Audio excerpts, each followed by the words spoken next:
মৰমৰ ছাত্ৰ-ছাত্ৰীসকল, তোমালোকক প্ৰীতি নিশা চেনেললৈ স্বাগতম। আজি মই তোমালোকলৈ লৈ আনিছোঁ অসমীয়া ব্যাকৰণৰ পদ পৰিৱৰ্তন।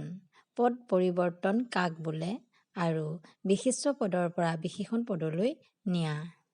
এতিয়া চোৱা, পদ পৰিৱৰ্তন। এটা পদক আন এটা পদলৈ সলনি কৰা কামটোকে পদ পৰিৱৰ্তন বোলে। ধৰি ললা বিশেষ্য পদৰ পৰা বিশেষণলৈ নিয়া, বিশেষণৰ পৰা বিশেষ্যলৈ অনা, হয়নে? এনেদৰে যে সলনি কৰা হয় তাকে আমি পদ পৰিৱৰ্তন বুলি কওঁ। এতিয়া চোৱা, ক্ৰিয়াপদ বা বিশেষ্য পদৰ লগত প্ৰত্যয় যোগ দি তাক বিশেষণ পদলৈ ৰূপান্তৰিত কৰিব পাৰি। ক্ৰিয়াপদৰ পৰাও বিশেষণ কৰিব পাৰি আৰু বিশেষ্য পদৰ পৰাও আমি বিশেষণ কৰিব পাৰোঁ। আৰু দুইটা পদৰ লগত কি যোগ দিব লাগিব? প্ৰত্যয় যোগ দিব লাগিব। আমিতো আগতে পঢ়ি আহিছোঁ, মোৰ আগৰ ভিডিঅ'ত চাবা, প্ৰত্যয়ৰ বিষয়ে মই আলোচনা কৰিছোঁ। কৃত প্ৰত্যয়, তদ্ধিত প্ৰত্যয়, হয়নে? বিভিন্ন ধৰণৰ প্ৰত্যয়ৰ বিষয়ে মই আলোচনা কৰিছিলোঁ। তোমালোকে যদি প্ৰত্যয়ৰ বিষয়ে চোৱা নাই, চাই ল'বা। ক্ৰিয়াপদ আৰু বিশেষ্য পদৰ লগত সেই প্ৰত্যয় যোগ দিলে আমি বিশেষণ পদলৈ ৰূপান্তৰিত কৰিব পাৰোঁ। এতিয়া আমি চাওঁ আহাচোন, বিশেষ্য পদৰ পৰা বিশেষণ পদলৈনো কেনেকৈ ৰূপান্তৰিত কৰিব পাৰি।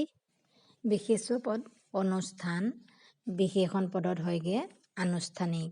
তেনেদৰে চোৱা, কথা, কথকি, খক, খকুৱা, গাঁও, গাঁৱলীয়া। আমি জানোৱেই বিশেষ্য পদ মানে নাম মাত্ৰেই বিশেষ্য, আৰু বিশেষণ মানে বিশেষ্য পদৰ দোষ গুণ পৰিমাণ অৱস্থা আদি বুজায়, হয়নে? ঘৰ, ঘৰুৱা, সোণ, সোণালী, ফুল, ফুলাম, খং, খঙাল, ভাত, ভতুৱা, সমাজ, সামাজিক, বিবাহ, বৈবাহিক, নাটক, নাটকীয়, ধৰ্ম, ধাৰ্মিক, বৰ্ষ, বাৰ্ষিক, বিজ্ঞান, বৈজ্ঞানিক, অন্তৰ, আন্তৰিক, দয়া, দয়ালু, ৰোগ, ৰোগীয়া।